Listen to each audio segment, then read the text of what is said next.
Assalamualaikum warahmatullahi wabarakatuh. Perkenalkan, nama saya Aleni Serina dari jurusan Pendidikan Ilmu Pengetahuan Alam Universitas Negeri Padang. Saya adalah mahasiswa dengan NIM 2223149. Baiklah, pada hari ini saya akan mempresentasikan hasil dari membuat program sederhana untuk menghitung sewa gedung, yang mana ini merupakan ujian akhir semester dari mata kuliah pengantar coding dengan dosen pengampu Ibu Ika Parmadewi, SPD MPDT. Baiklah, di sini saya akan share screen sama. Nah, di sini saya kembali membuka file yang sudah saya kerjakan tadi. Nah, adapun di sini saya akan menjelaskan, kode-kode atau rumus apa saja yang saya gunakan di sini. Nah, yang pertama adalah di sini dilihat include. Include itu adalah bagian dari struktur bahasa C untuk mengimpor fungsi-fungsi yang sudah didefinisikan pada header file. Header atau bagian atas header file ini berisikan fungsi-fungsi yang sudah dibuat. Nah, di bawah include itu ada main. Main dengan tanda kurung. Nah, main ini merupakan blok kode. Blok kode yang akan dieksekusi saat program dijalankan. Jadi kode apapun yang ada di dalam main itu akan langsung dieksekusi. Nah, kemudian setelah main di sini ada char. Nah, ini merupakan kepanjangan dari karakter. Nah, karakter itu berfungsi untuk menyimpan karakter dengan menampilkan kode numerik kecil sebagai perwakilan dari masing-masing karakternya. Nah, di bawah karakter itu ada INT di sini ya. INT itu merupakan kependekan dari integer. Nah, integer itu berarti bilangan bulat atau numerik yang umumnya digunakan untuk menyimpan angka tanpa komponen pecahan. Ya, bilangan bulat. Nah, di bawah itu ada printf dan ada scanf.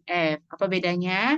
Yang printf itu berfungsi menampilkan teks pada layar sebagai salah satu bentuk output. Jadi printf itu adalah salah satu fungsi dari library studio.h tadi.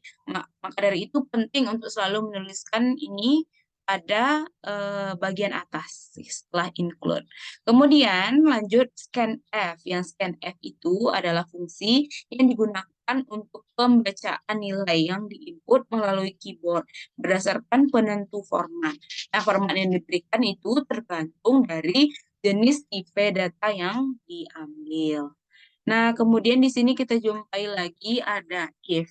Nah, if itu digunakan untuk menentukan blok kode yang akan dieksekusi. Nah, jadi jika kondisi yang ditentukan itu bernilai true atau benar. Sedangkan ada lagi else. Else itu lawan dari if ini jika kondisi yang ditentukannya itu false atau salah ya. Sedangkan di sini ada else if. Nah, else if itu untuk menentukan kondisi baru yang akan dieksekusi jika kondisi pertamanya itu bernilai false. Nah, oke, di sini ada printf lagi, sama saja ya. Nah, kemudian yang ingin saya jelaskan lagi adalah yaitu bagian ini. Nah, di bagian akhir coding itu bagian akhir pemrograman itu ada tanda kurung kurawal dan juga diawali juga dengan tanda kurung kurawal ini. Nah, di atas dan di bawah. Nah, tanda kurung kurawal ini sendiri berarti awal dari program. Nah, kurung kurawal ini dinamakan dengan block statement untuk mengurung beberapa statement menjadi satu statement. Nah, satu statement itu yang mana? Itu yang ada di akhiri dengan titik koma ini. Nah, jadi dari char name 30 dalam kurung 30 tanda titik dua, berarti ini merupakan satu statement karena satu statement itu ditandai dengan pengakhiran tanda titik koma. Nah, adapun program dari program sewa gedung auditorium yang dibuat di sini itu, nah di sini ketentuan atau hasil outputnya nanti akan menyertakan nama penyewanya siapa, opsi penyewaan gedung, ada tiga jenis di sini ketentuan untuk ujiannya. Ada yang pertama rapat, yang kedua pentas seni, dan yang ketiga pernikahan. Kemudian kita diminta untuk memasukkan opsi gedung yang dipilih. Kemudian memasukkan lama hari menyewanya. Kemudian di sini ada promo ya. Jika menyewa lebih dari 3 hari dapat diskon 10%. Kemudian berapa jam jika sejikanya terjadi keterlambatan, berapa jam keterlambatannya. Nah, di sini ada dendanya ya, bisa dilihat. Untuk kode sewa satu, yang pertama, yang satu itu rapat. Nah, yang rapat itu harga sewanya 3 juta per hari. Nah, jika lebih dari jam, lebih dari nol ya, tidak tepat waktu, maka dendanya adalah 150.000 per jam. Karena di sini dendanya adalah 150.000 dikali berapa kelebihan jam. Itu juga yang kedua. Yang kedua itu tadi pentas seni. Harga sewanya 850.000 per hari. Nah, jika lebih dari jam yang ditentukan, maka dendanya adalah 100.000 kali 100.000 kali keterlambatan dalam jamnya. Dan yang ketiga itu pernikahan, sewanya itu 2 juta per hari, dan jika lebih dari jam yang ditentukan, maka dendanya 200.000 per jam. Nah, sedangkan itu eh, ketentuan-ketentuannya tadi, di akhir kita ada struknya. Oh, salah ya. Di sini ada struknya atau hasilnya nanti. Nah, bisa dilihat. Nih, kemudian ini total biaya akan ditampilkan juga nanti total biayanya, jika dapat diskon berapa, jika tidak dapat diskon berapa. Nah, harga sewa jika didenda, maksudnya jika mendapat diskon dan jika tidak dapat diskon. Nanti bisa dilihat. Nah, sebelumnya kita lihat dulu, kita compile. Nah, setelah di-compile, kita tunggu sebentar. Nah, compilation result. Di sini dilihat errorsnya jumlah nol. Jika jumlah errornya sudah nol, berarti programnya sudah benar dan bisa dijalankan ya. Nah, oke, kita close, kemudian di run. Bentar. Oke. Nah, jika program yang dijalankan sudah benar tadi, maka saat di run hasil outputnya akan keluar seperti ini. Nah, seperti yang sudah saya sampaikan tadi, diminta pertama masukkan nama penyewanya. Misalnya di sini saya tuliskan nama saya. eh oh, apa ya?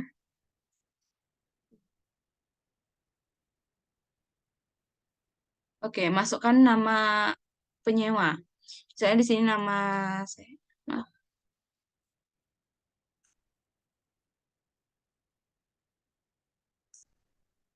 Oke, masukkan nama penyewa. Misalnya di sini saya tuliskan nama saya, Alia.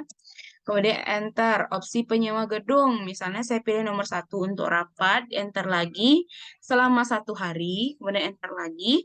Berapa jumlah jam yang melewati batas sewa? Misalnya tepat waktu berarti nol. Ya. Maka di sini dapat dilihat struk penyewaan gedung auditorium Universitas Negeri Padang. Di sini dilihat ya. Berapa total biaya sewa jika ditambah pajak 2%. Total biaya sewa jika mendapat diskon menjadi 1.060.000. Tapi jika tidak dapat diskon menjadi 3.060.000. Nah, jika ini ada lagi ketentuannya, jika lewat batas maka akan didenda. Untuk rapat 150.000 per jam, pentas seni 100.000 per jam, dan pernikahan 200.000 per jam. Maka dari hal yang sudah di request ini tadi, ya gedung satu dengan lama penyewaan 1 hari dapat hasilnya.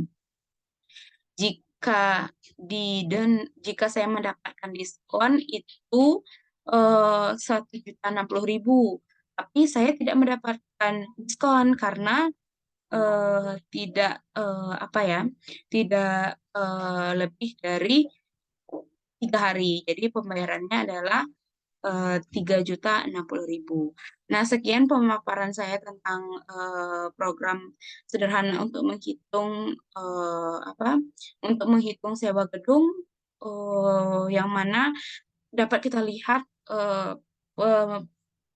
mempelajari pemrograman ini, bahasa pemrograman itu sangat berguna untuk kebutuhan hidup kita sehari-hari karena sangat mempermudah berbagai hal. Nah, saya ucapkan terima kasih besar harapan saya bagi Ibu selaku dosen pengampu yang mengajar dapat memahami dan memberikan yang dapat dapat memberikan penilaian yang baik untuk saya. Kemudian saya sudahi dengan mengucapkan terima kasih. Salah dan janggal saya mohon maaf. Kemudian saya juga mohon maaf mungkin ada kesalahan materi yang saya sampaikan ataupun kata-kata yang tidak pada tempatnya. Saya mohon maaf yang sebesar-besarnya. Saya sudahi dengan mengucapkan Assalamualaikum warahmatullahi wabarakatuh.